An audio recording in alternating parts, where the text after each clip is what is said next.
Good afternoon, everyone. I'm Sandy, and I'm on the board for the Seacoast African American Cultural Center.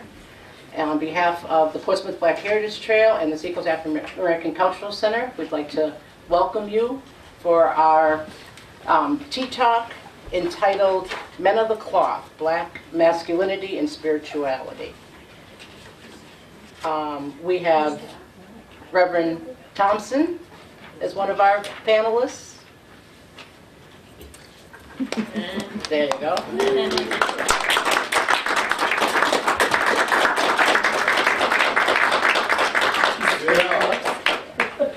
Reverend Thompson is a longtime resident of the Seacoast and an ordained elder at the African Methodist Episcopal Church. We also have Reverend Arthur Hilson, who needs no introduction.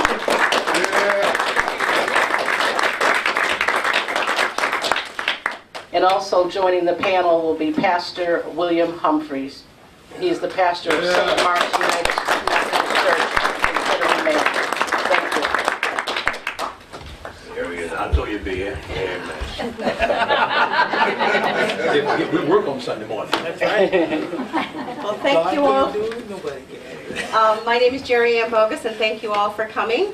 As you know, we missed last week, and that tea talk has been rescheduled for March 19th. So we will still have that talk, and hopefully, with no more snowstorms, we'll be able to go through the rest of the series. I spoke too soon, maybe, so I'll knock on wood. So we're really excited to have our Reverend and Pastor here today, and we look forward to this dialogue. This is our 5th year of doing the tea talks, and every year they get better and better. And our first one was standing room only, and I look forward to that trend continuing as we dialogue around issues that are really important to our country at this time. And so we're going to just look at some of the issues around cultural racism and spirituality, and where we go from here, what we need to look at and what we can do as a community that's working towards a more perfect union. And with that, I pass it over to the format for today is each presenter will talk for a few minutes, and then we'll open it up to the floor for questions. When you can swivel the microphone to whoever's speaking, so everybody and we see Reverend Hilson is in rare form, and he hasn't started yet.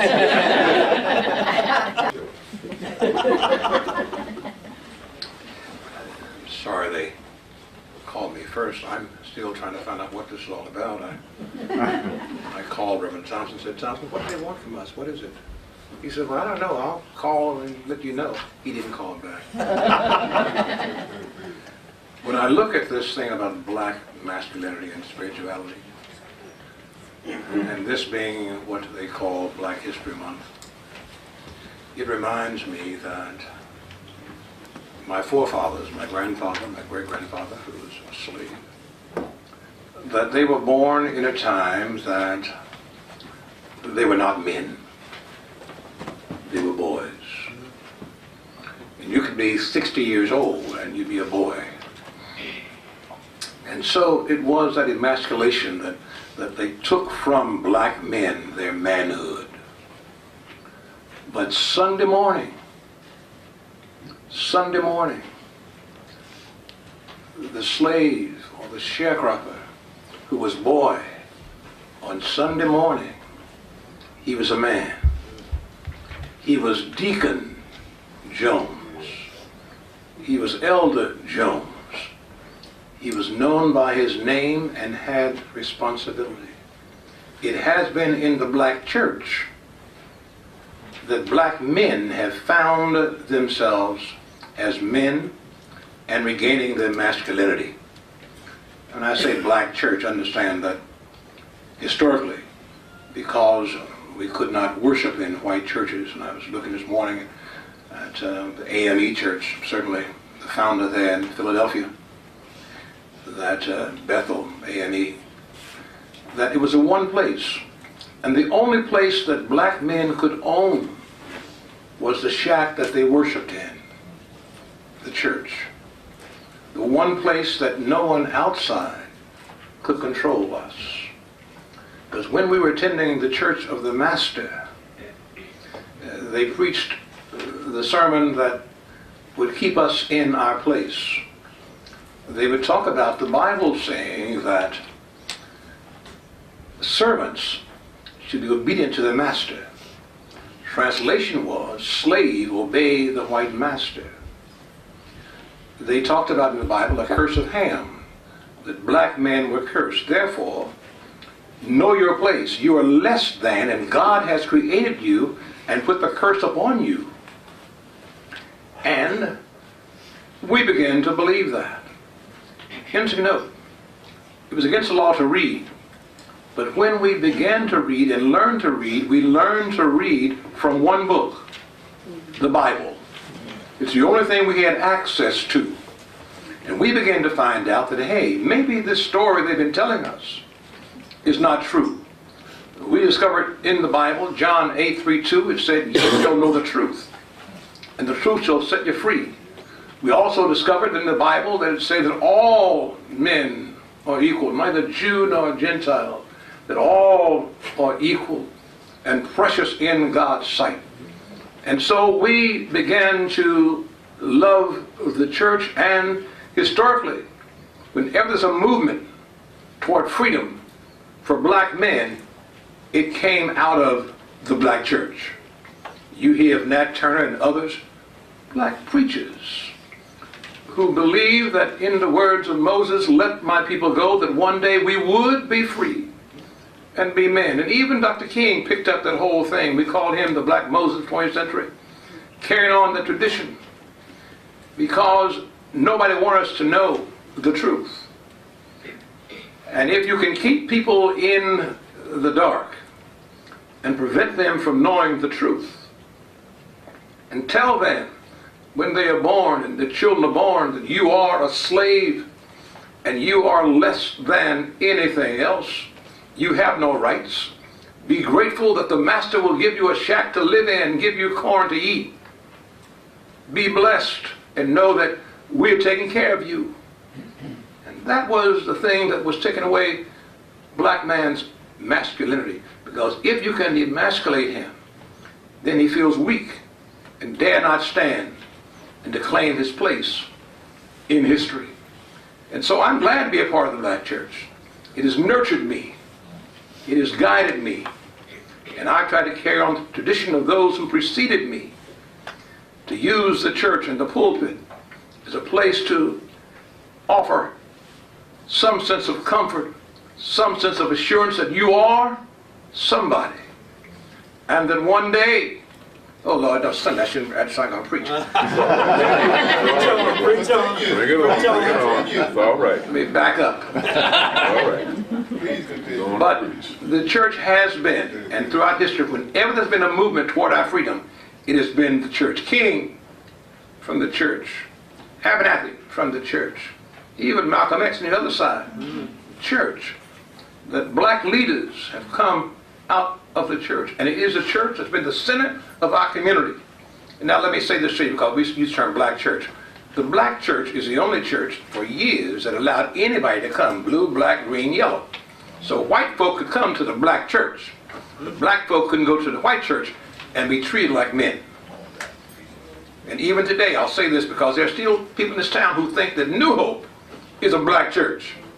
Historically, we have roots and we have certain things we believe in, but New Hope, God's church of New Hope and Love, where everybody's somebody, and our doors being open on hinges of love. And so it's a free plug, forgive me, for New Hope. It's all for the same God.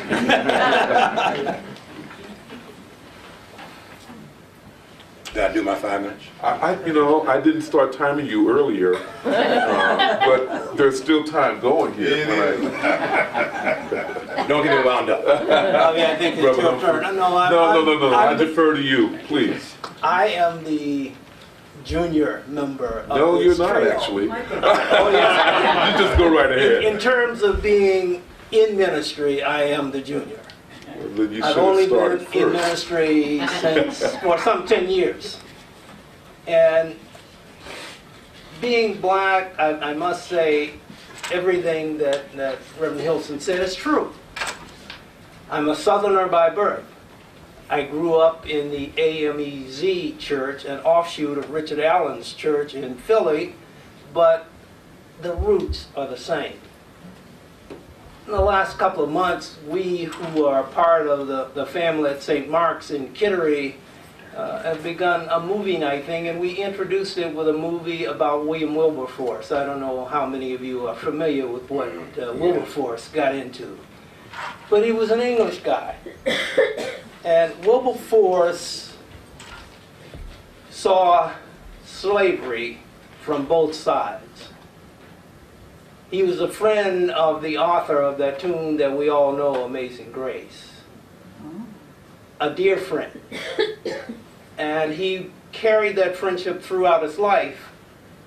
But what affected him was when he saw slavery practiced in England, his heart was touched to the point that he took up the cause of having slavery removed from England.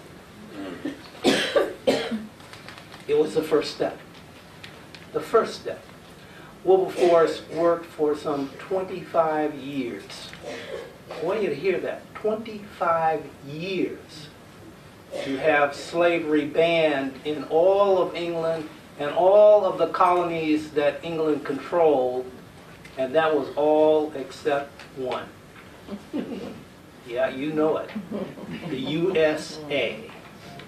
Because we rebelled. And part of that revolution dealt with the necessity of the South to have slaves to grow and prepare cotton for sale in the world. And I do mean the world, including England. They had no manufacturing as such in the South. All of that was done in the North, including New Hampshire and Massachusetts and Maine. The cotton was brought back here. And that's where all of these mills that we relish now as great antiques, all of the mills used that cotton and used underage young women to change it into a saleable product.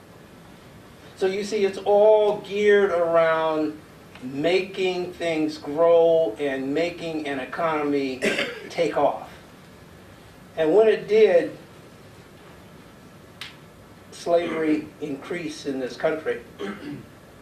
Slavery increased to the point that millions were brought in just for that one reason, to make cotton grow. But the North is not without its own problem, because slaves didn't get here walking on water. They came on ships. These ships were built by those persons who knew how to do it. And I gotta say, that was a lot of people from New England. It's people like the founders of Brown University in Rhode Island made their money from building ships to transport rum and other stuff to the islands, and then making that side trip into Mother Africa to bring the slaves back the other way. And the thing that has impressed me all of my life about that portion of the slave journey was that everybody didn't come over. Slaves jumped into the ocean rather than come to America. They gave up their lives, men, women, and children, so that they could maintain freedom.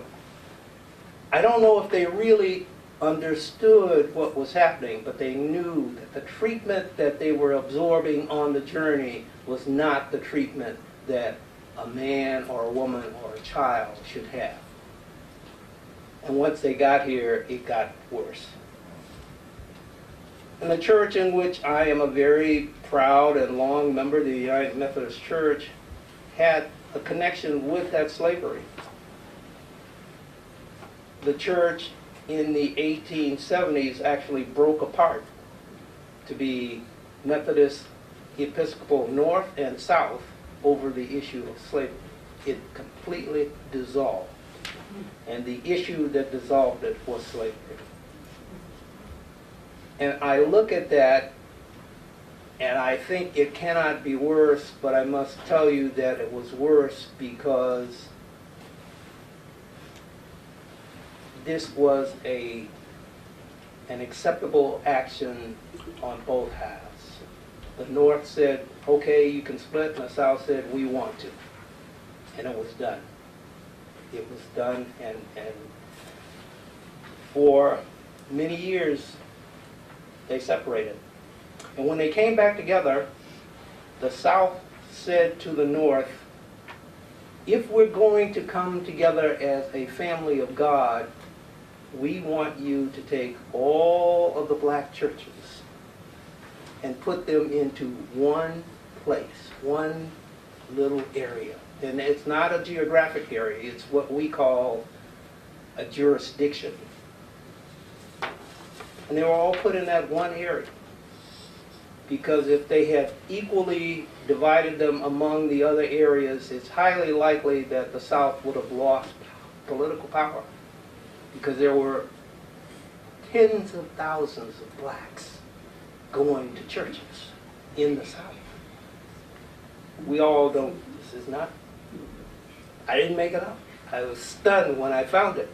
And even am stunned today because it disturbs me that people of God can do this to other people of God and have no sense of sorrow, no sense of being disturbed by what is happening.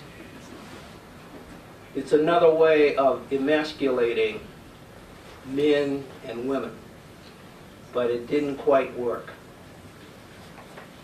Because there were ordained black clergy, a certain Richard Allen in Philadelphia at St. George's Church had been recruiting freed slaves into that church. And on one Sunday morning, they were in the middle of prayer service. And because so many blacks had joined this church, they weren't really allowed to sit as you were sitting. They were sitting around the walls. And in the middle of prayer service, they were asked to leave. In the middle of prayer service. Led by an ordained Methodist clergy, Richard Allen.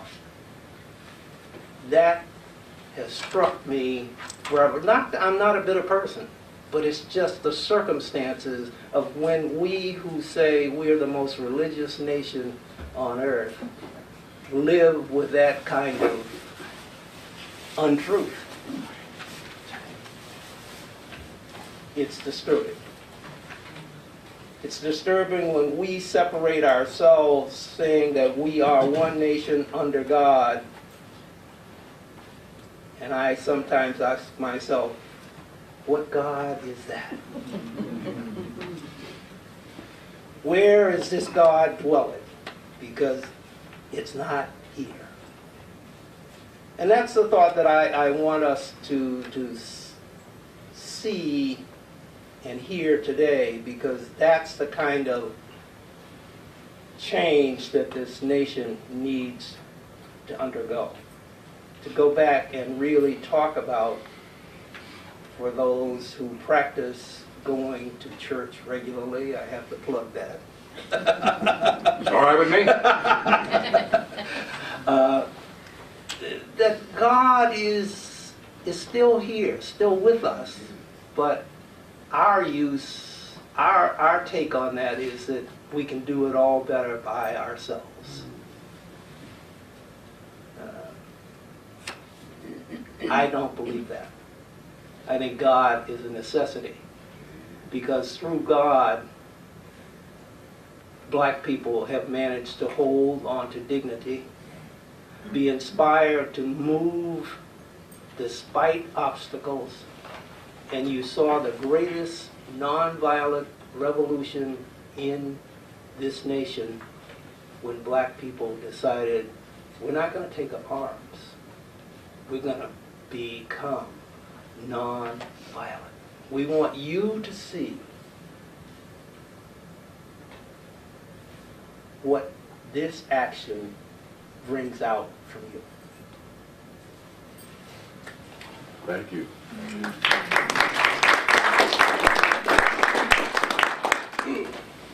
I was captured, but I'm sorry. I forgot my role. You're the mic. Good afternoon, everyone. I'm Bob Thompson. As I begin, I want to also identify myself a little further out of a sense of loyalty and joy and optimism.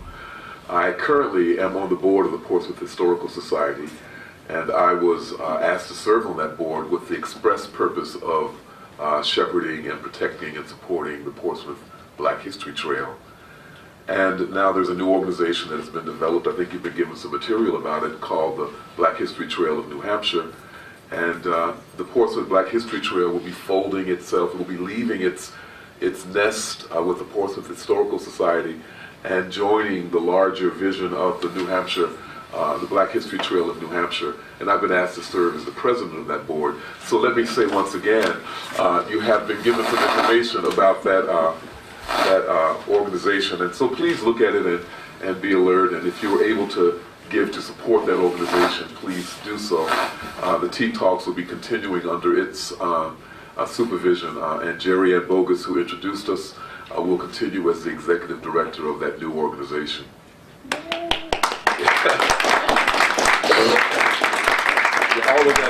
All of that is very good and makes me very happy.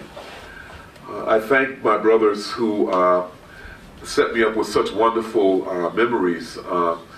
Brother Humphrey spoke about the founding moment of my denomination, the African Methodist Episcopal Church, that day in St. George's Methodist Episcopal Church. It always struck me as of great irony that Philadelphia even then was called the city of brotherly love.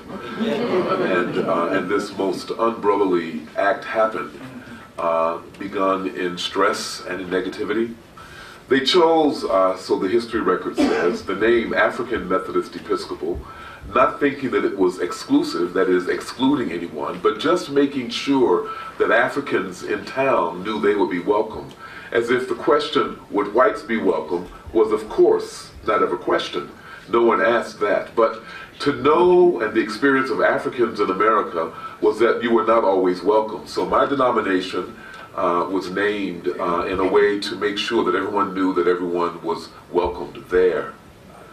The other part of that story is, and this has a great deal of meaning for me as a man, Richard Allen was a slave who was converted through the preaching of later Bishop Francis Asbury of the Methodist Church.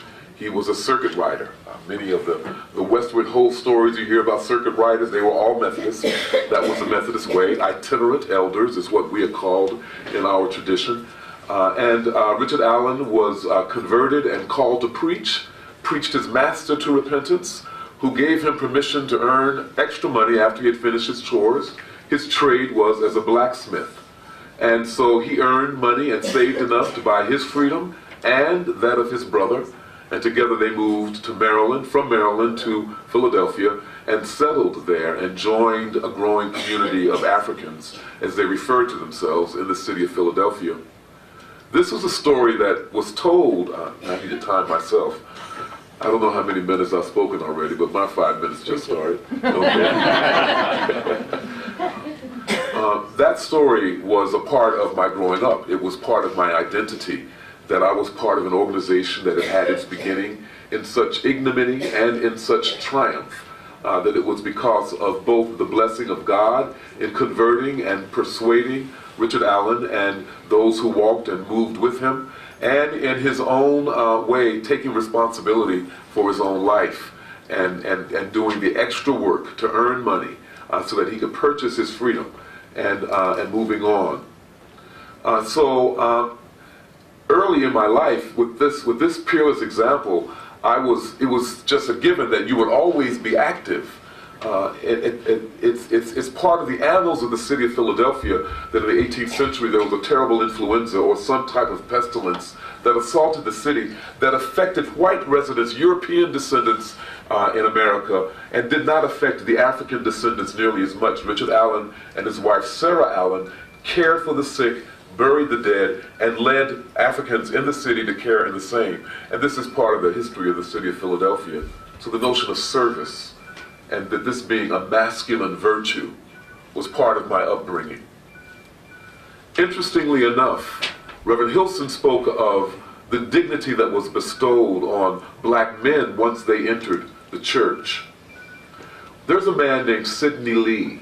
He was not read. He worked as a custodian at Bluefield State College, where my father was a teacher, and where we lived for the first 6 years of my life. Mr. Lee, every year, came to my father to get his taxes done, and he brought him some cigarettes. My father was a smoker, to his death. My father was a smoker, and he smoked Philip Morris Commanders. Yeah, oh, so you know. Yeah, my daddy was a serious smoker. And Mr. Lee would bring him every year a carton of cigarettes, red and white, as was the Philip Morris Commanders boxes. But he brought him Luckies because he wasn't able to read and couldn't tell the difference. Well, Mr. Lee was the superintendent of our Sunday school. Now, what kind of logic is it? One of the hallmarks of African Methodism is that we educate. The first black schools, black colleges, were founded by African Methodists. You may have heard of them. Wilberforce University, named after William Wilberforce, also mentioned by Mr. Humphrey. Wilberforce University, Morris Brown College, Payne Theological Seminary, where I got my degree. These are all schools named after, founded in the African Methodist Episcopal Church tradition. But in our church, in a town where there were black educators at the college level as well as strong schools, I was born in a black hospital. The superintendent of our Sunday school for all of my life that I can remember was Mr. Sidney Lee, a man who could not read. He was a pious man, and he knew one prayer. This morning, my Father, here's again, this your poor weakened servant has bowed before you, showing thee some humble thanks for the many blessings thou hast bestowed upon me. I can almost say the entire prayer, so often did he utter it with such reverence and such grace. The church was indeed the place where manhood was affirmed and where dignity was bestowed. At the same time, I grew up in a time, 1 minute and 7 seconds left, Lord have mercy. At the same time, I grew up in a time when the church was coming under some assault. There was restlessness, and there was division in the black community because Dr. King's message of nonviolence was hard for men to take, especially in the North, but quietly as well in the South. And there was a contrary voice, not a Christian voice, but a godly voice nonetheless, one unaccustomed to being heard in the black community, and that of Malcolm X. And if I had a book, I didn't answer. I took all week to think about what books I would read and never answer the email. But I would encourage you to read the autobiography of Malcolm X, because with Malcolm X and with the movement of this brand of Islam in the black community, and the Nation of Islam took root in the inner cities, but then in the prison system, Islam grew and it separated as the Nation of Islam collapsed. And the world community of Islam in the West began to grow. Islam became mainstream, and many men who were disillusioned by the church, who did not hear their needs being addressed in the message of Jesus and Dr. King's nonviolence, found order and serenity and strength in Islam. So though it was not Christianity, still God was important in the black community, in the ongoing lives of black men. People of African descent, my brothers and sisters, are notoriously religious. I do not know personally any black person who does not believe in God at all. I've met many who are angry at Jesus, who might be pissed off as all hell at their preacher, their pastor, excuse my French, but that's probably what they would say, and who may not feel inspired by normal Sunday liturgy, too emotional or too dry, too long or too short, asking too much with too little opportunity for me to give back. Nevertheless, the idea of God and the notion of being created, and with that creation being given a responsibility and a purpose and a duty, still lives in the black community.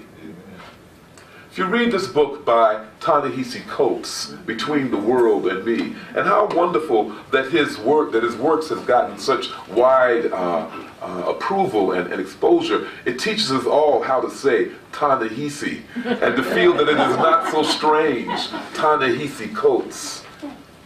This brother thinks deeply, but he does not think theologically, to my reading. I miss the active, dynamic, positive encounter with the divine, but it seems real. And I read in what he has written the still evident and earnest struggle for authenticity in the face of creation. We've been asked to reflect a bit on black masculinity and spirituality. So I will just simply say that in addition to the church historically being the place where one can surely be affirmed as a man when all other places say otherwise, that I will also say that in the church there lies a hopeful vision for America. It is really ironic to be an intentional black man and still be a patriot. Yet many of us are. What do I mean by intentional black man? I think of myself as one of those. I've lived my history intentionally. I remind people that I'm black. I call them on the insults that I bear as I live in their midst, as I live in your midst. I am an intentional black man. It is no compliment when you say to me, I don't notice that you're black. It means you don't see me. Rest assured, I see that you are white. It is not a problem for me. There is something about my spirituality that makes me claim my right to be myself. God made me this way, and therefore it is good. With every act of creation, God said, it is good. And that includes my creation. Or as Psalm 139 says, intricately, before I was even known, intricately wrought in the depths of the earth, thou knowest it altogether. So, I think that I would say that over the course of the history of Africans in America, our allegiance to a particular God may have shifted, but there are some things that seem to have knitted that view of God together. First, God is. Secondly, because of God, we are. Thirdly, God desires good for my life. Fourthly, God never fails. And through all of those, all the things that I didn't say my ultimate trust is in any government, so I don't despair even now. This too shall pass. God alone shall remain. I have been devoting myself to making sure I'm on the side of God. I encourage you to do the same. Thank you.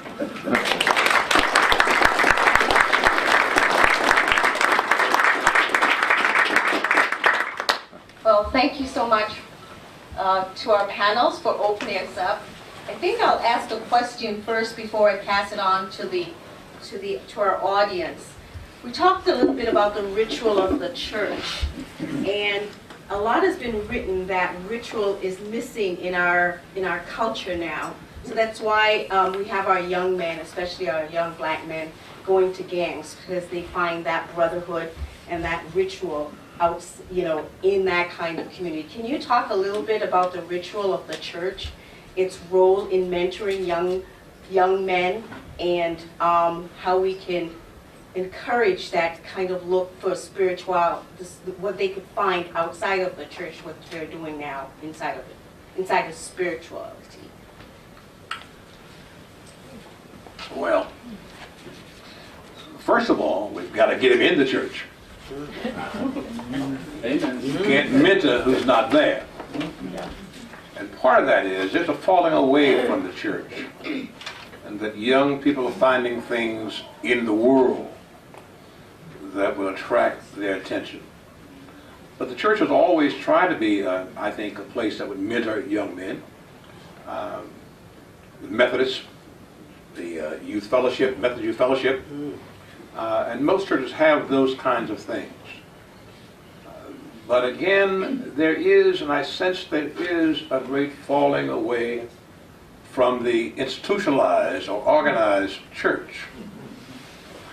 And that's, I don't know, it's like a cycle which we've been going through. It began in the 60s even. So I think that what happens is that usually it takes a crisis to bring people into the church. I remember when I came in 1991, I've been around 40 years in this thing here, so that in 1991, Desert Storm, you remember that people came to the church. Put flags on the car, but came to the church. 9/11, people came to the church. Crisis brings people to church. I shouldn't say this. No? Trump brings people. All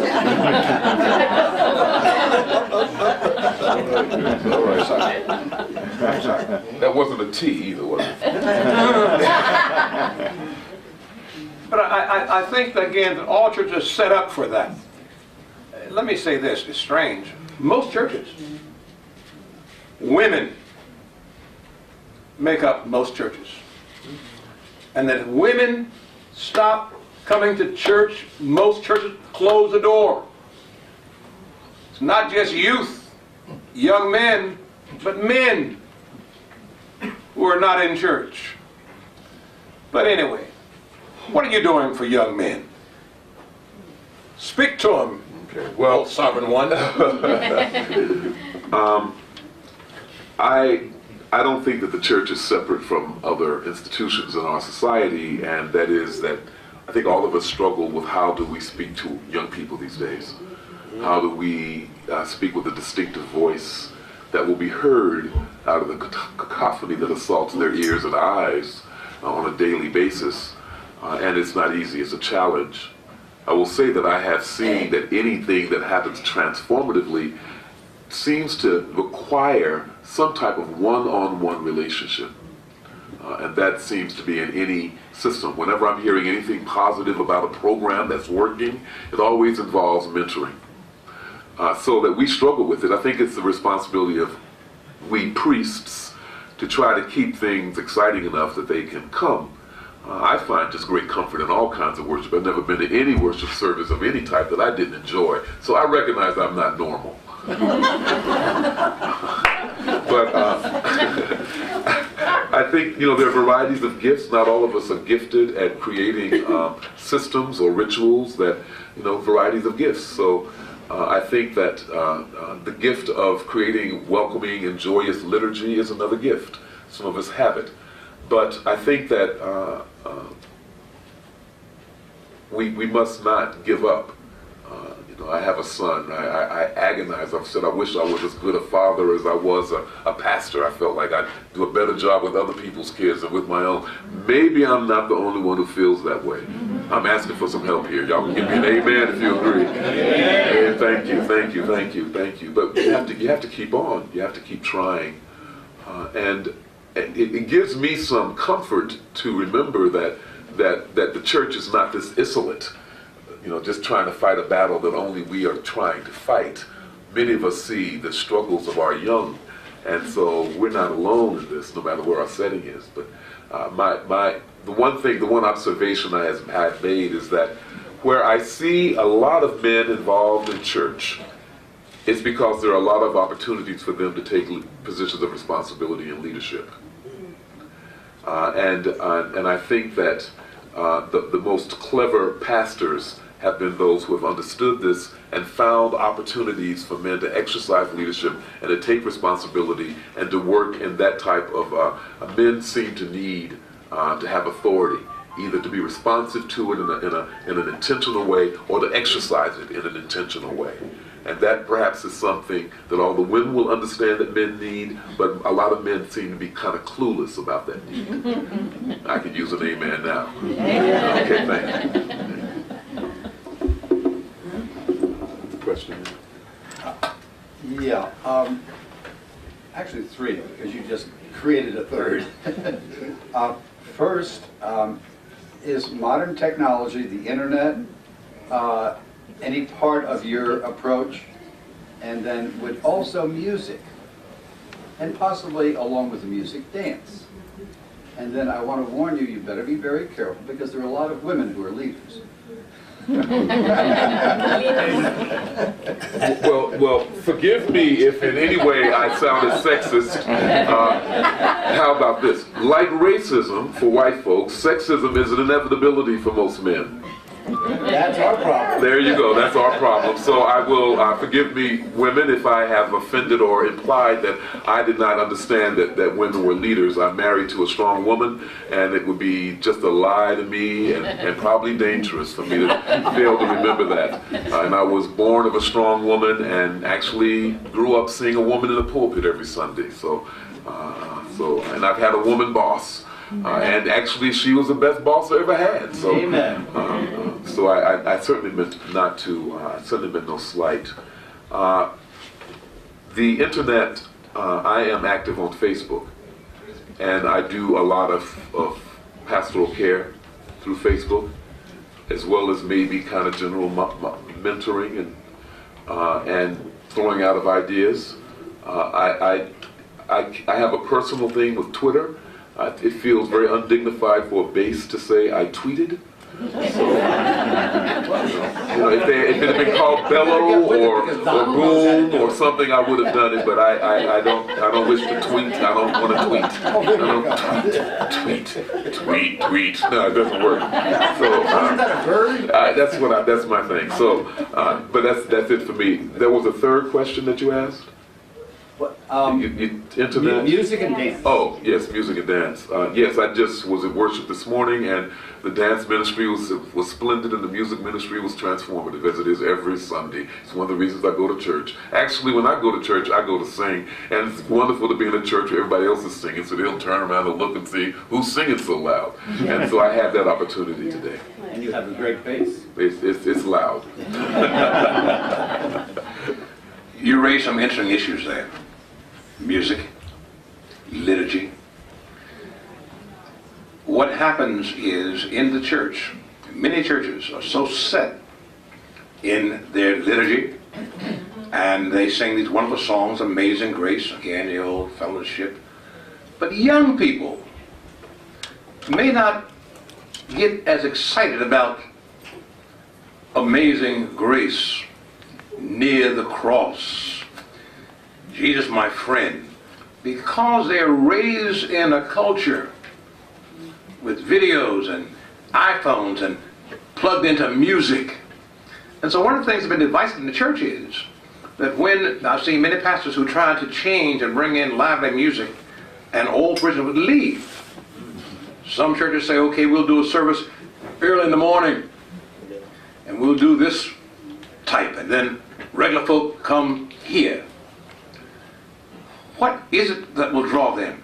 We are into technology, and today we had one of our things on Faneuil Hamer, and the internet was not feeding us like we should. We projected a thing on Faneuil Hamer. And so we rely on high tech, because it's a high tech society. Children in kindergarten get iPads. And so when you raise people on that kind of technology, they're not going to be excited about the old grand pipe organ and near my God to thee. They want something they can feel. And so that becomes a challenge for the church. How do we find a way to meet all of that, to attract them and to hold them? Because young people are saying the church for them is not relevant. Many of them, it's not relevant. That we as parents make our children go to church when they're young. And as soon as they're old enough, they're gone. But if you can have them become invested in the church, not just be, again I say, spectators, but participants.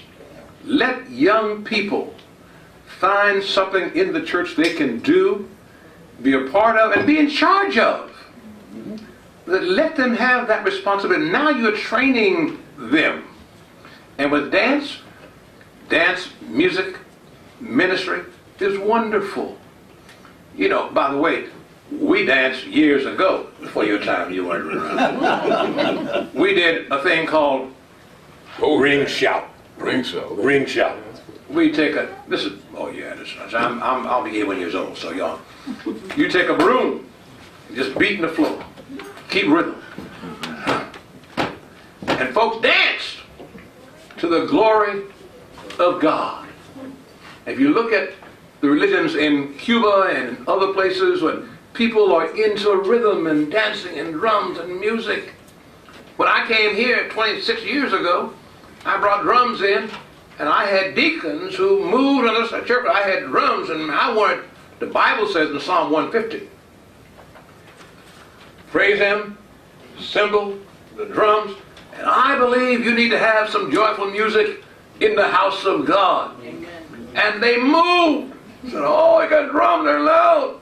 It happens. So that's the challenge we have. Technology is here. It's not going anywhere. In fact, yesterday, I took my iPhone. I typed in something on my iPhone, pressed a button, and the entire church got a message from me yesterday. Took me 5 minutes. And then in 3 minutes later, I got a printout. Johnny answered the phone. Mary got voicemail. Bob's phone was busy. I know in 3 minutes, but everybody in church. Oh yeah, technology. Police can do that too, you know. I was listening to radio, which is one of the things that I like to do, and It's your echoes?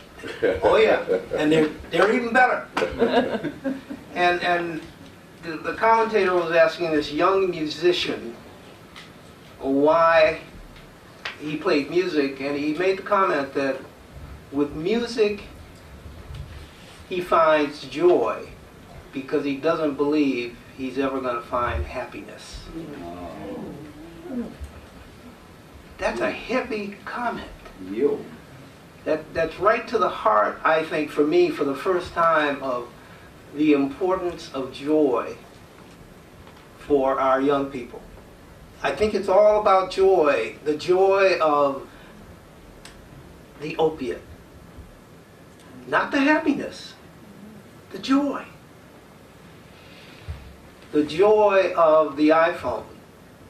Because you can talk to all of your friends and your family, and it may not all be happy news. We know that because we get them ourselves.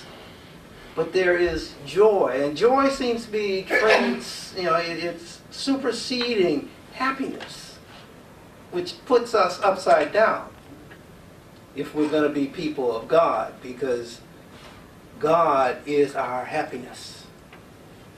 Without question, if there is no God, it doesn't make any difference. Nobody's going to be happy. Nobody.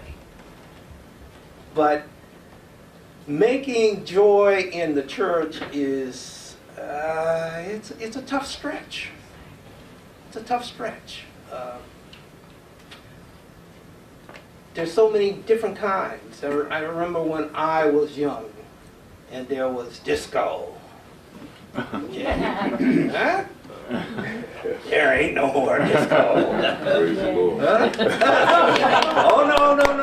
That didn't happen. That wasn't good. I remember the style of gospel music from when I was young. I remember going to church and someone would ask somebody to raise a song. We don't do that. We don't do that. Because if Raise the old hymn. that's right. We, if you want to raise a song now, everybody's on the iPhone. But this was just boom, and it happened. It's a tough kind of change that we live in, but our goals have never changed. Our goal has been to make the people of the world, young and old, black, white, yellow, red, whatever you want to call them, understand whose we are and why we are that way. And so I think your question is legitimate, but I don't know if there's one answer. I don't feel there's one answer. Rap homilies. Yeah. Bring it back to the black church. The black church historically has always been a place of music. Absolutely. Yes. Because the Afrocentric dynamic from Africa The drum. has been, yes, music. And by the way, this technology, people today don't carry Bibles to church. They carry an iPhone. That's right. And I have a sign on Sunday morning. And I'm on. Unless you expect God to text you, shut off your phone. All right. Well, God could text me. Why couldn't God text me? You saying God couldn't text me? I'm saying God doesn't need to text you. I'm talking to you directly. Amen. If you got I to can send a see text. we have to rein them in at times, right? Do we have any questions on the floor? My children lived in San Francisco, and so I went to Glide Memorial Church there. Amen. Amen. And I mean, it's really like no other place I've ever been. I think that part, at least my understanding is, that they decided to make a ministry with what was going on right at the moment. They didn't try to come in and impose something else on top of a really terrible situation. They looked at the terrible situation and they ministered to that. And they have been really successful in doing it. And I mean, they have everything else too. They have music and people dancing and people hugging you that you never saw in your life. It's a great situation. But I think though, that worked because they took what was there and made a ministry out of what was happening.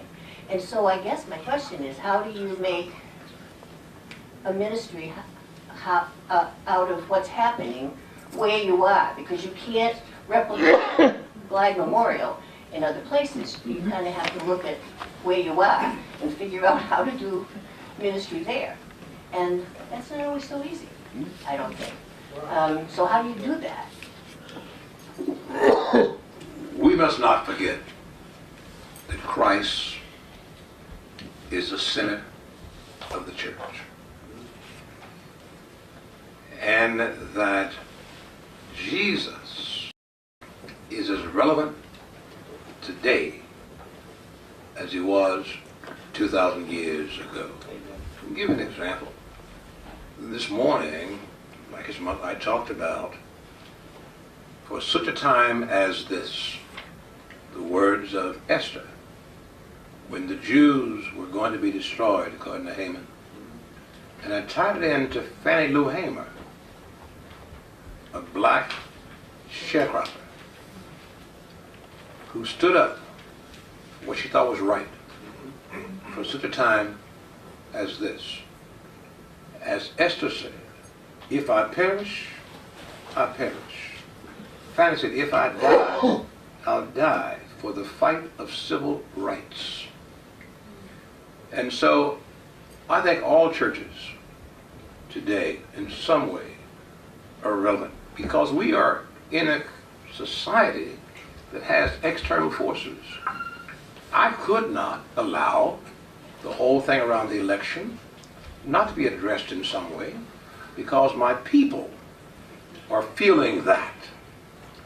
And the mission of the pastor is to speak to the pain of the people and to provide a spiritual base for that. that they leave the church and feel no better than they felt coming in, then I've missed the mark. And by the way, I hug everybody in the church. I'm a hugger. We call it God's Church of New Hope and Love. Our doors swing open, hinge of love. I will hug you. There's some people who don't get a hug during the week, but come Sunday, I'm going to hug you because I love you. I'm so happy that you are there. We've come to serve a risen Savior. And that any church that is not addressing the needs of the people, that's when people fall away. Okay? You can stay here on the mountaintop and preach about Moses and all of those things.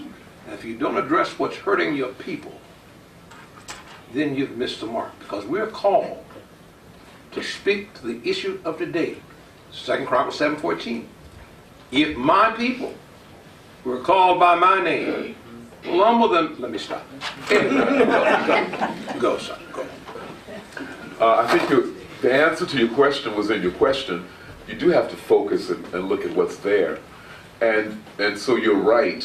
What worked in San Francisco at Glide might not work in Portsmouth or Exeter or anywhere else. San Francisco is a very specific place, and Glide began at a very specific point in time. But what is worthy of emulation in what Glide did was Glide took very seriously Jesus' teaching in the Sermon on the Mount of loving your neighbor and loving your enemy and all of those virtues that are caught up in those first 12 verses of that 5th chapter of the book of Matthew and continuing through the 6th and 7th verses. That's what we're reading on Sundays now, if you follow the lectionary. They took it very seriously. And so they feed the poor. They care for those who are imprisoned. They look out for those who are sick. And they don't build up storehouses for themselves. So they basically say, I'm going to do what Jesus taught. So that's definitely worthy of emulation. And they have a lot of men. They have a lot of men there.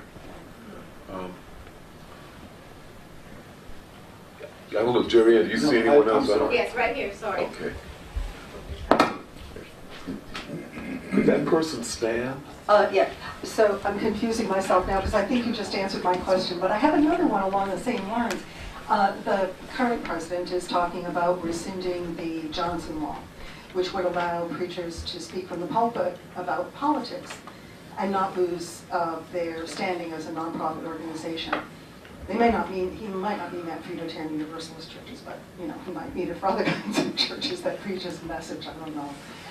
So my question for you is, how does that impact faith and that sort of separation of church and state, which is really important to me, and not muddy the waters about how do you create messaging around the things we need to hear at times like this without bringing politics into the pulpit? Because I guess you hear my personal bias there, but what about that?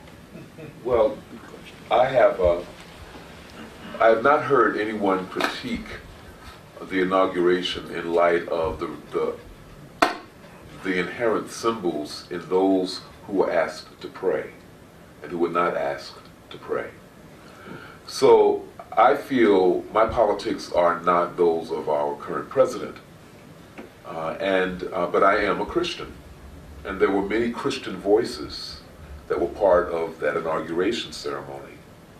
And I'm pretty clear politically. I also think I'm pretty clear religiously. But as I heard these prayers, I was caught and I was torn. And I felt, on one hand, an emotional, perhaps sentimental pull in support of the president because of the presence of these prayers in my tradition. Then I noted what traditions were not there. And I had people in my family who were Muslim, and I had friends who were Muslim. There was no Muslim prayer. There was a Jew who did speak. There was no Hindu. I have friends who are Hindus. There was no effort to honor anything from the Eastern traditions. These are all citizens of this nation as well. So I felt torn and conflicted, and then I had to go through a lot of thought. Why did I feel torn and conflicted? And what was it about these Christian voices that caused me such consternation? Part of it is because some of those voices were also identified politically, and their politics were not my own. And part of it was also because their view of America has America as this transcendent light upon a hill that must be defended against all costs and under all circumstances. And that has not been my experience as either a Christian or as an American. Amen. To me, getting back to that irony of being black and a patriot, being American means that I am always clear-eyed about our nation's failings as well as its possibilities. Yes. I am a patriot because of the possibilities of this nation in spite of its realities. And may God bless us all as we strive to do better, because we need to do better. We're not there yet. If you look at Christianity and think, is America proof of the primacy of the Christian message? Christianity has failed. We are not loving our neighbor as ourselves. We are not caring for the poor. We are not waging peace. So I find that when our president speaks about removing this, he is probably setting up to set up some larger culture war that is not going to end well for us. And our response must be unity, and a broad unity. If we can be so bold as to claim that there is one God, then we need to leave it in God's hands to determine which God or which view of this majesty is the right one, and let him sort it out. So what was the question? I really forgot. You got preaching. I got to preach it. I'm sorry. I really don't remember. What was the question? In terms of what Trump is proposing, there is a reality. And you see it well in New Hampshire, that politicians, come election time, find churches. Find churches. It's a photo op, and 9 times out of 10 they don't stay for worship. And I remember some years ago I said something, I talked about politicians who were pimping the church. Amen. And that statement got me on Sean and Hannity, they call me. It got to California. I got calls from Hawaii because a man who came to church, and they called ahead and said, listen, can you have your wife and people be at the door to meet him coming in? I said, no, you come in the door. And he came in and sat with my wife. And in a week later, we found a picture from Atlanta that said he was there in the black church. I know my wife. That was not Atlanta. It was New Hope. Here. And so I allowed them to come. And after that I said, okay, you can come, but only if you remain for the worship. You must stay for the worship. And when I acknowledge visitors, you can rise as a visitor and speak from the floor as my visitor. You will not set foot in the pulpit. Amen. Sacred ground. Amen. And so for black people, it's amazing that every major black church will get politicians come election time. I got them all, except Obama. I didn't get Obama.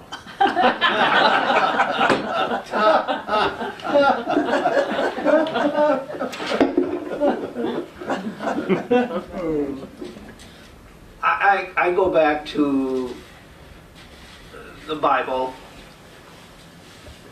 and the only time that politics enters into it, it's always messy. All you got you don't have to be a scholar. I'll just say, look at David. Just look at David. He had it all. Then one night he looked out the door. Lord have mercy. A black woman. And it got messy. It got messy. It had nothing to do with the goal that God sent him to do. Nothing. He knew what, he fought Saul, he fought the Philistines, he fought everybody. And because God was with him, he was victorious.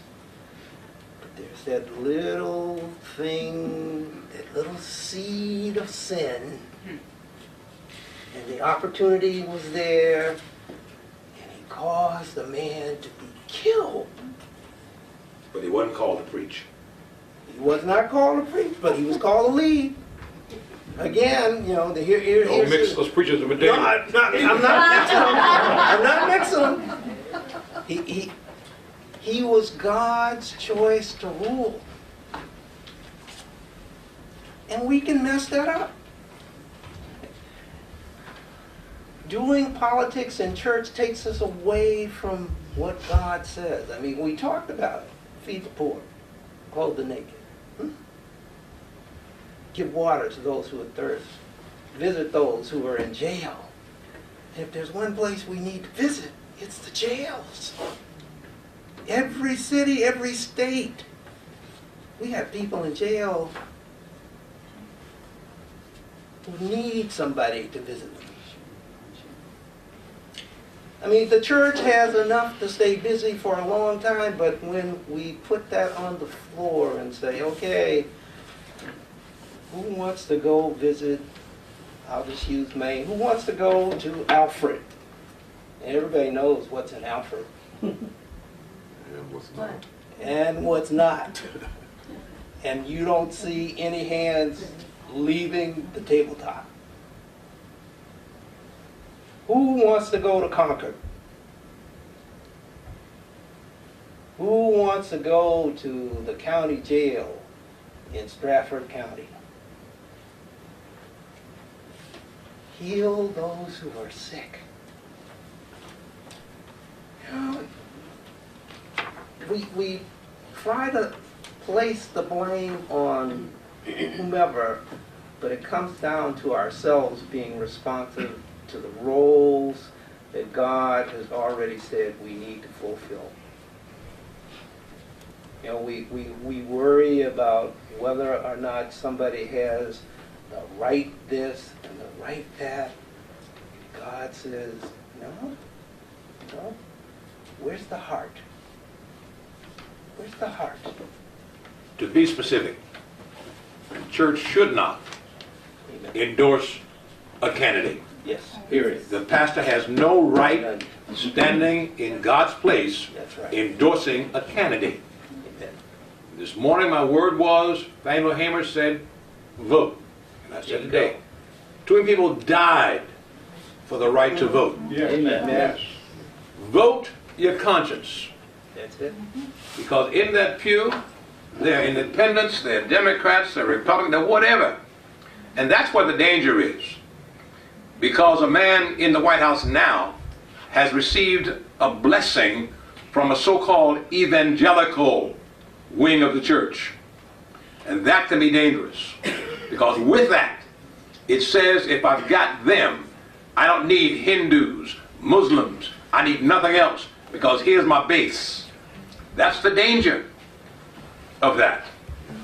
And I apart from that very specific problem of me being so bold as to tell you, a sovereign in your own right, who you should vote for.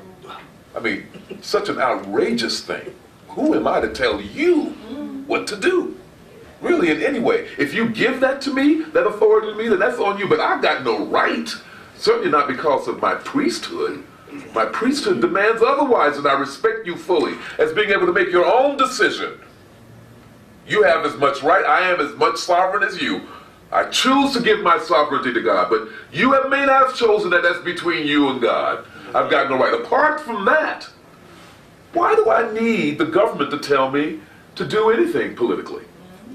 I mean, in the black church has been a symbol of political activism throughout its history without having to proclaim anything other than go out and vote, or I have my right. or that I demand that you respect me as a sovereign citizen of this nation. And so it hasn't mean, and historically that seems to mean one way of voting as opposed to another way of voting, but that's not exclusively the case. I know some black folks who voted for Donald Trump. I don't understand them, but that's another question. But I know some who did. I have some too. And that's their right. Yes. I love them. Yes. I don't understand, but I love them. Love doesn't require understanding, does it? No. Oh, but if it did, there'd be a lot of fights. That's what it would be. Yes, acceptance. My name is Martin Rothschild. I live in Dover. I'm now speaking in my position. I'm an ordained minister in the United Church of Canada. I was ordained in '61. I suspect you can all match that, can you? I'm back in that time. No. But the first thing I would like to say, when I see brothers in ministry like the three of you, I'm not worried about the church. It's in good hands. Kind of you say. The question that I have comes out of the fact that I grew up in Nazi Germany, when there were lots of churches who were political and supported Hitler. The resistance that grew up in the church, and this is not the point that I want to pick up, but particularly Pastor Humphrey, when you said you wonder what kind of God it is in certain instances. The resistance to Hitler was prepared to say that the churches who supported Hitler proclaimed a God that was idolatry. They called it blasphemy. They called it heresy. Would those be words that you would use in public in relation to those people, those churches, who think that the politics of Donald Trump is his because that's the will of God? I'm asking a question. And the question is, do we feel free to speak in language as demonic and that extreme language in reference to President Trump? Is that what you're asking? No, that's in reference to the churches who claim Who claim to support him? is like the voice of God. Okay, I understand. Okay, thank you for that clarification.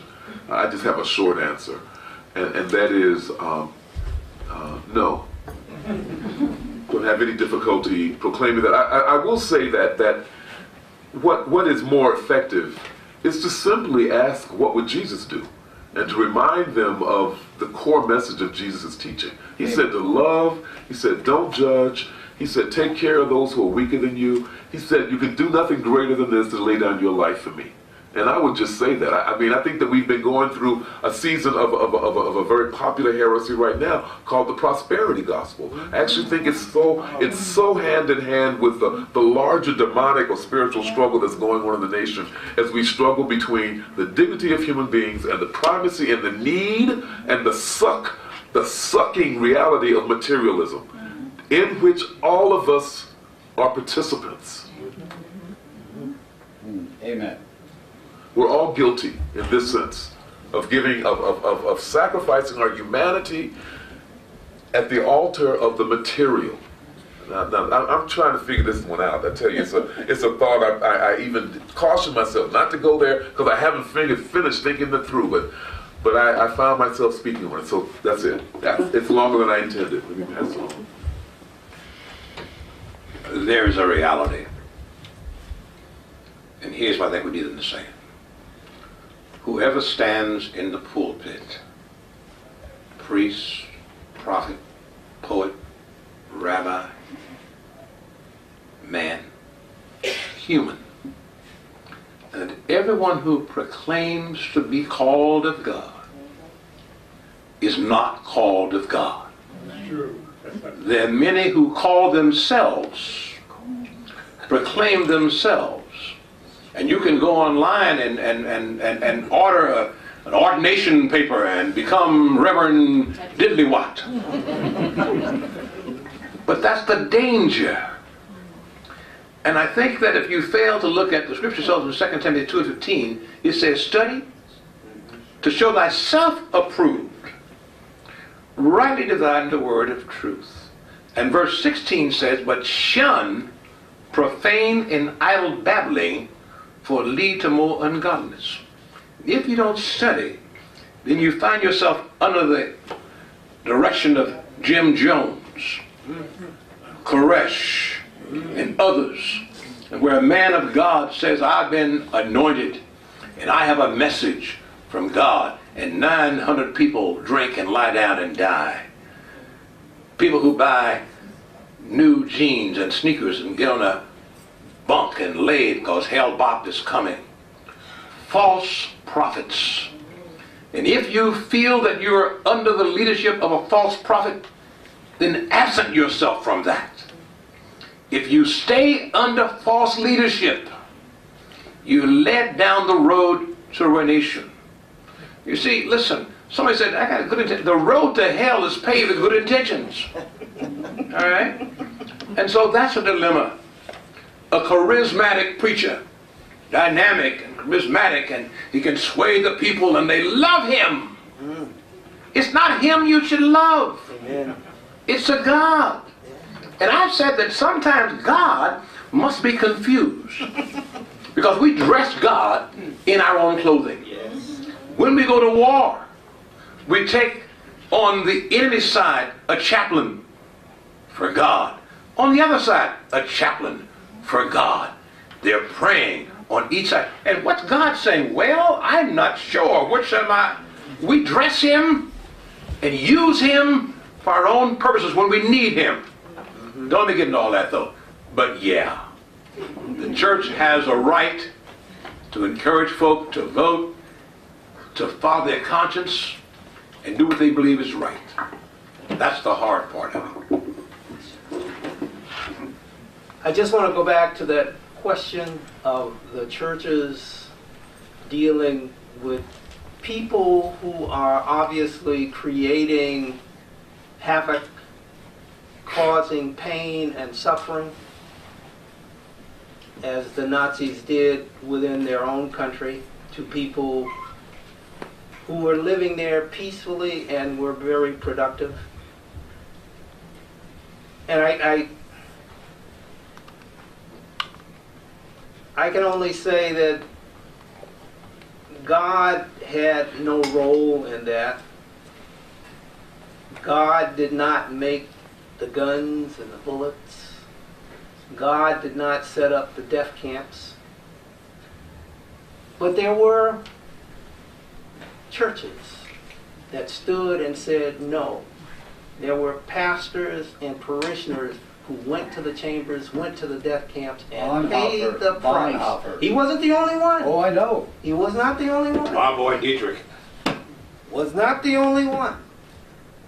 And so I say, yeah, the church can speak, but the church has to be prepared to pay the price. And Bonhoeffer. It is not, it's not, and you can, you know, we are the land of the free and the home of the brave until we piss somebody off. And we become those people, them, they, the other. And we pay the price. But as my brothers have said, that's what Jesus said we would do. That's what he did. He came and paid the price. Amen. And we cannot forget that.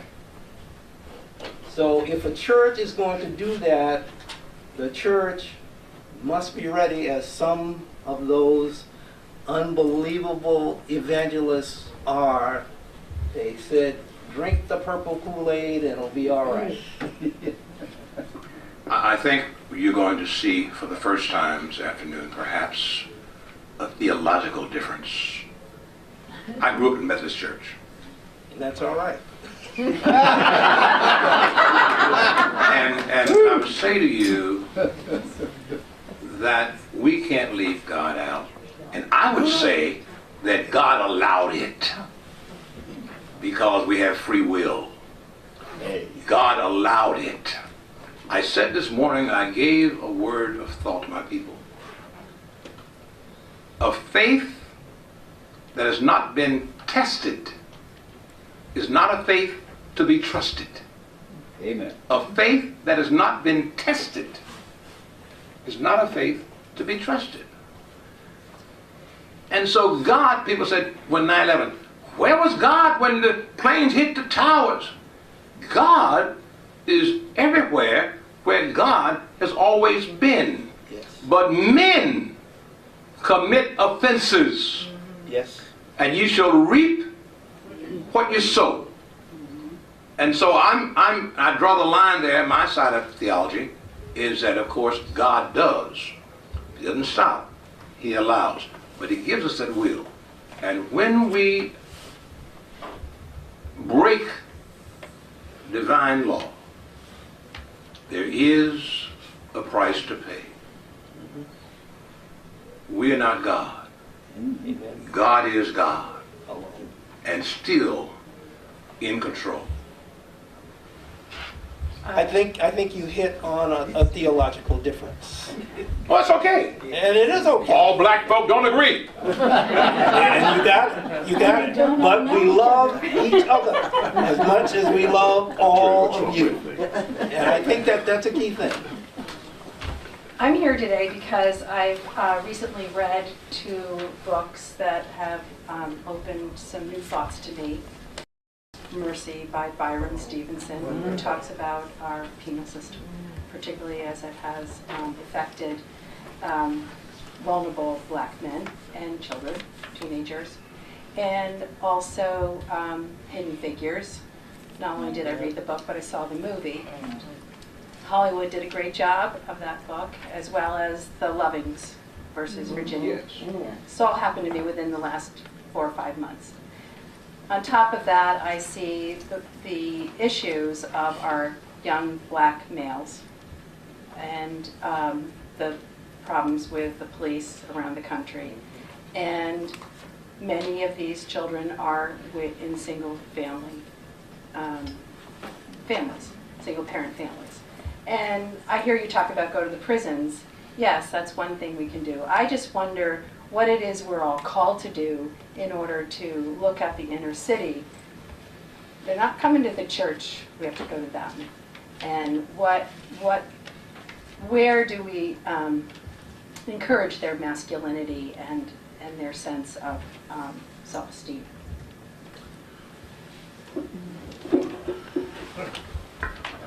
Go ahead. No.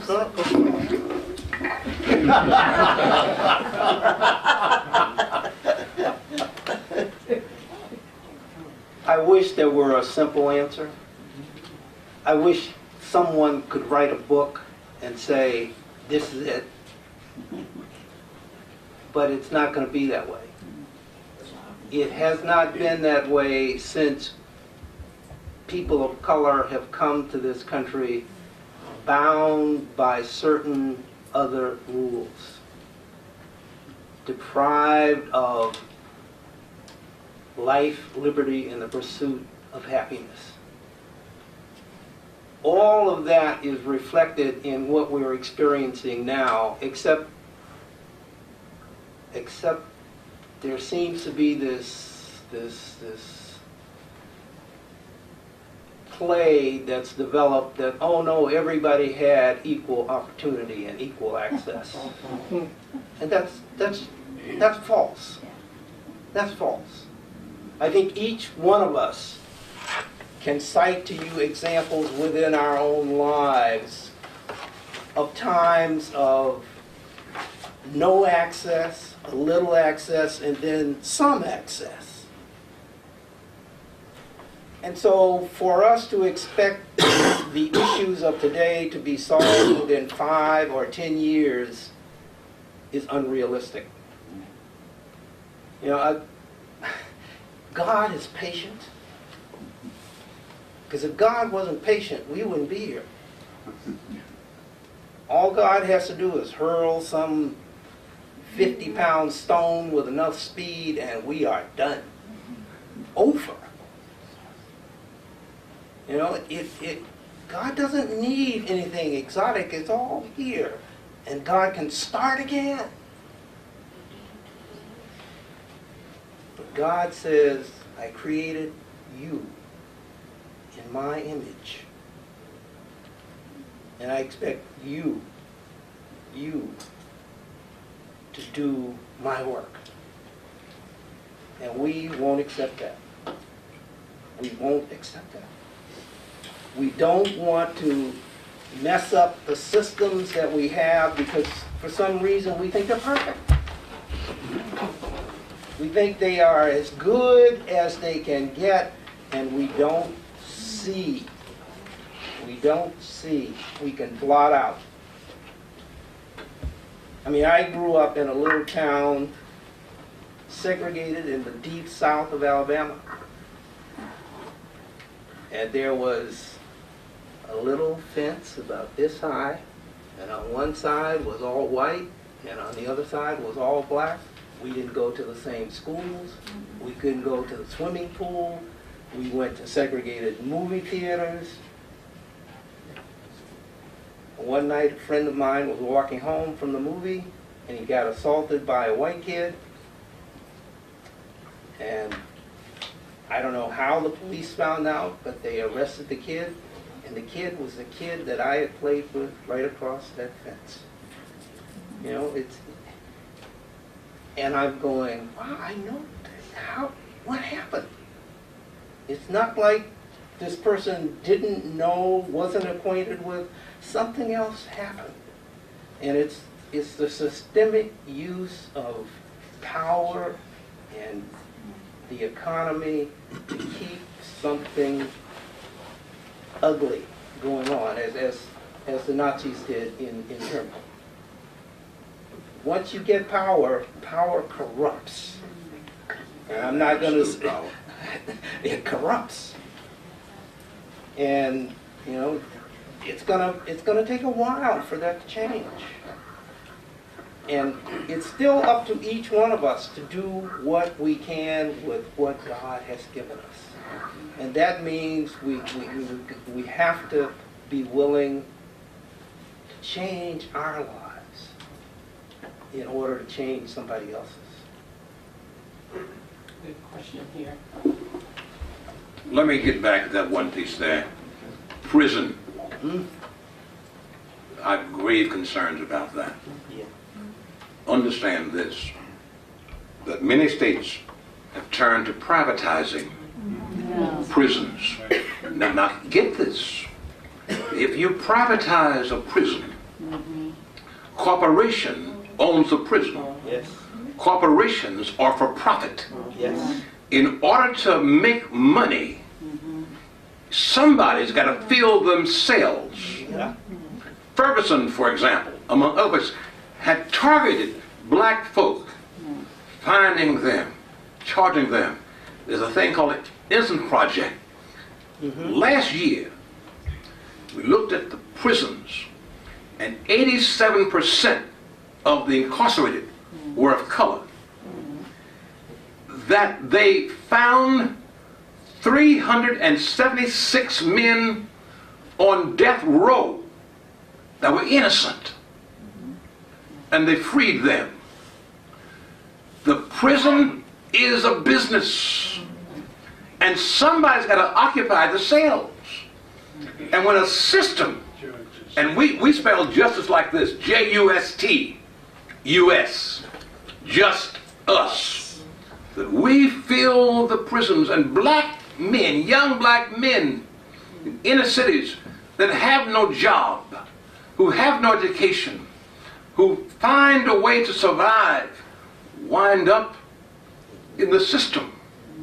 A young black man with a $5 bag of crack cocaine can get 50 years in prison.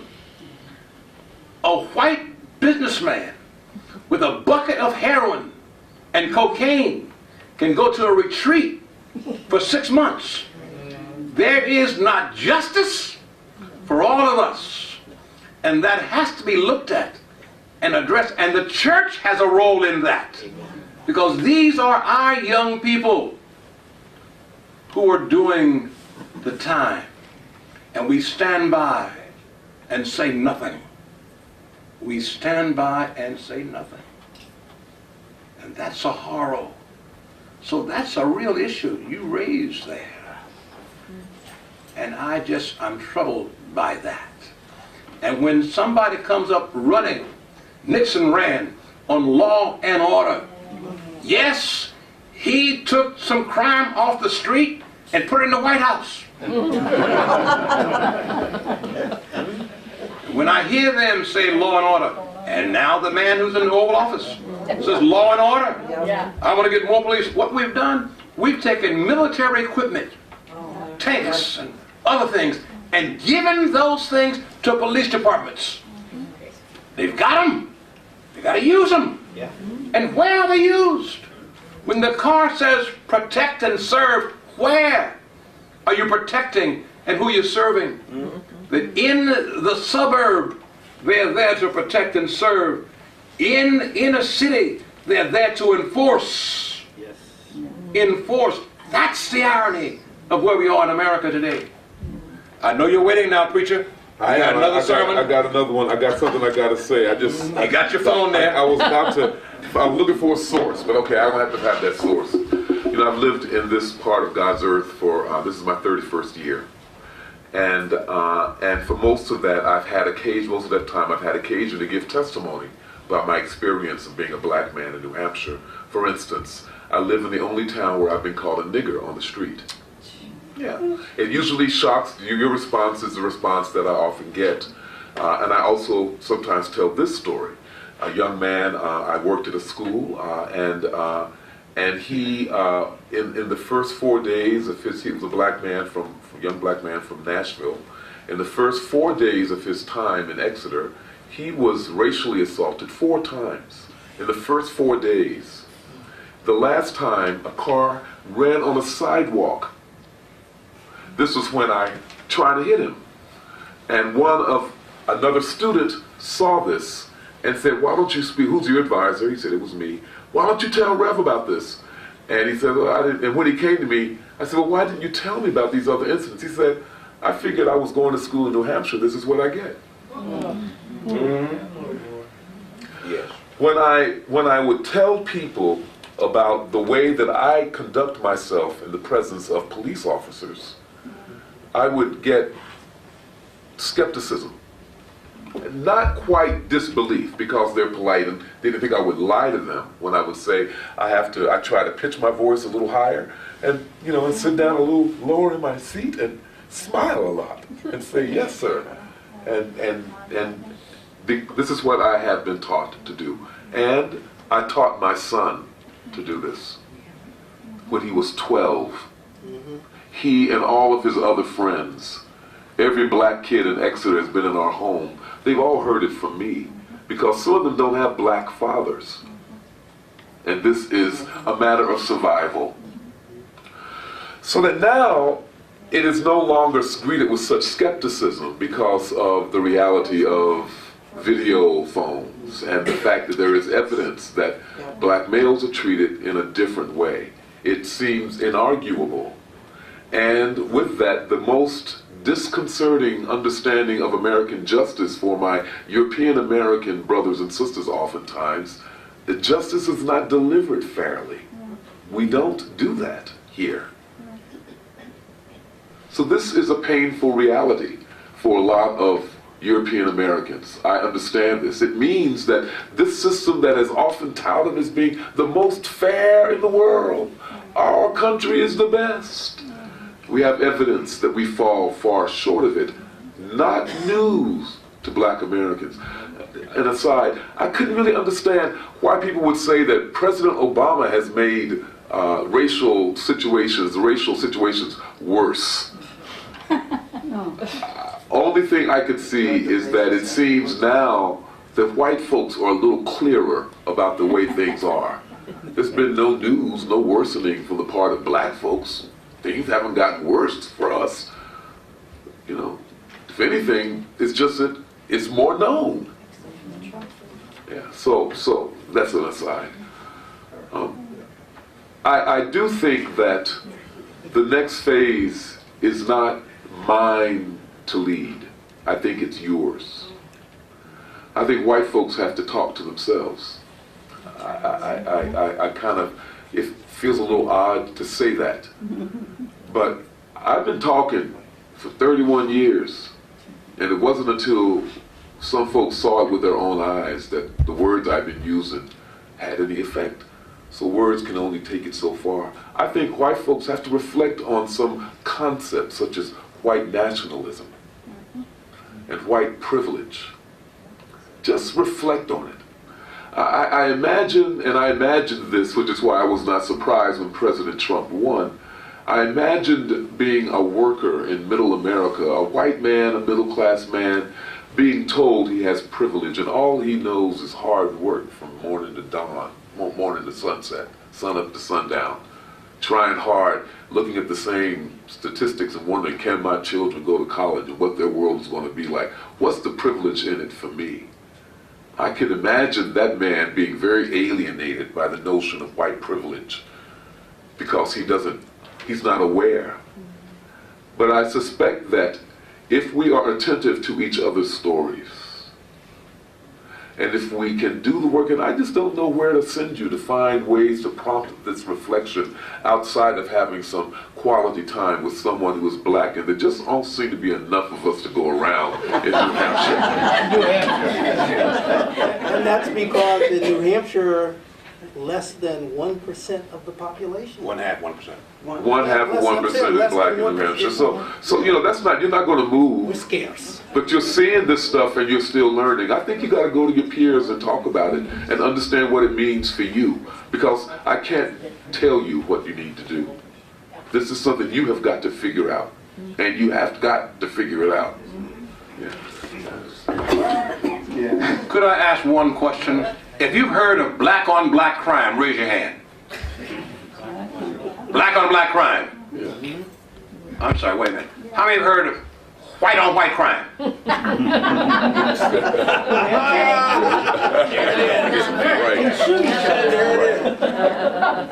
Most white folk in the North kill white folk.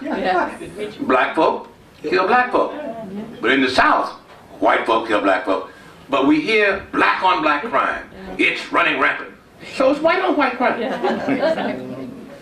No, I just wanted kind of like to echo the sentiment of trying to reach the young people.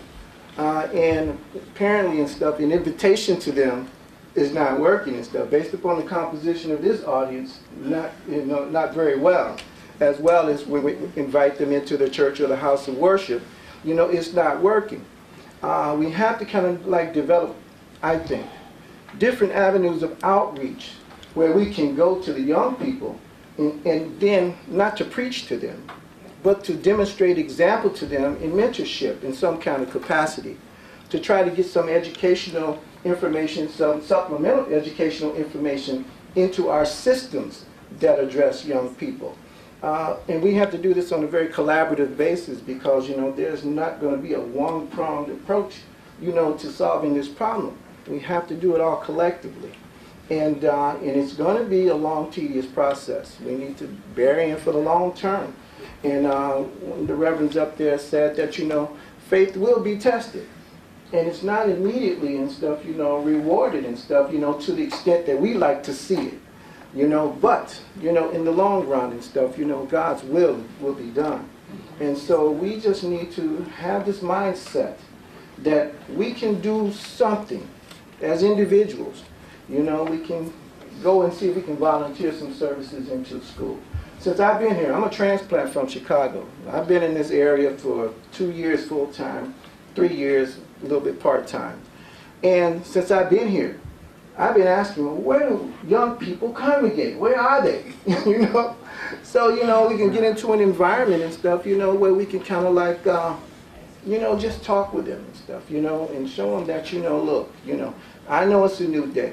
I brought my son up here and he was telling me, that it's not like young people have gotten away from religion. They still believe in God. They don't believe in the organizations and stuff, that kind of like trying to dictate to them how things should be done, because in many respects and stuff, they're demonstrating hypocrisy in many respects. Now, particularly, within the churches or in particular institution, but they're seeing people say different and doing differently. So, but I just think that we should need to get out into our communities and stuff. You know, those of us, when we learn better, and we need to do a lot to learn better, as you did, with reading books, you know, from sources that, you know, we don't get in our school system. We've all been miseducated. We all have, you know, so black people included. We need to read more and stuff, you know, from some supplemental educational information so we'll know the whole picture as well. I just want to state that. Thank you. Thank you. Thank you. Well, with Pastor, I've been looking at my phone to find a quote. This was attributed to John Ehrlichman, who was one of President Nixon's close aides and a Watergate co-conspirator.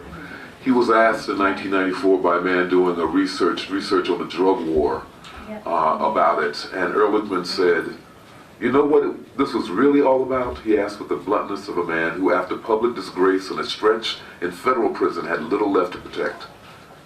The Nixon campaign in 1968 and the Nixon White House after that had two enemies: the anti-war left and black people. You understand what I'm saying? We knew we couldn't make it illegal to be either against the war or black people, but getting the public to associate the hippies with marijuana and blacks with heroin, and then criminalizing both heavily, we could disrupt those communities. We could arrest their leaders, raid their homes, break up their meetings, and vilify them night after night on the evening news. Did we know we were lying about the drugs? Of course we did. That's what we're doing to Chicago right now. Yeah. I just want to say that Brian Stevenson, who is the author of Just Mercy, which is an incredible book, formed a nonprofit, the Equal Justice Initiative, and working to deal with the injustice that black people have been facing with regard to the prison situation. And it's a very good cause to support. Thank you. And it's a great book to read. Thank you. We just have time for a couple more because we're running close now. Just to follow up, Reverend Thompson, that 2-hour documentary, The House I Live In, speaks directly to what that quote you just gave. It goes back to the late 1800s and documents the government's systematic efforts to demonize different groups in this country, Chinese, Mexicans, and then blacks with drugs. And the position that it put police into. Very powerful, I highly recommend it. Thank you. Black folk couldn't fly no drugs in here. Got no planes, got no money. It's coming from somewhere. Who's bringing it in? I don't know. I want to thank our panelists for this really energizing, educational look at. I wanted to just add something, a little bit of my own story, because Reverend Thompson just threw something out to everyone that we need to look at ourselves first, right? What is going on with us? And I'll just tell a quick story that I'm originally from Jamaica. I'm from a culture where I am the majority. And I've been living here for now almost 40 years. And I remember the first time that I had a minority mindset. And I was walking on the street and I saw a young man in our neighborhood with a hooded jacket on. And I was afraid. And I had to ask myself, why was I afraid? And I had to step back and look at this. What happened between coming here and having that majority mindset and then being here 30 odd years and fearing my own people?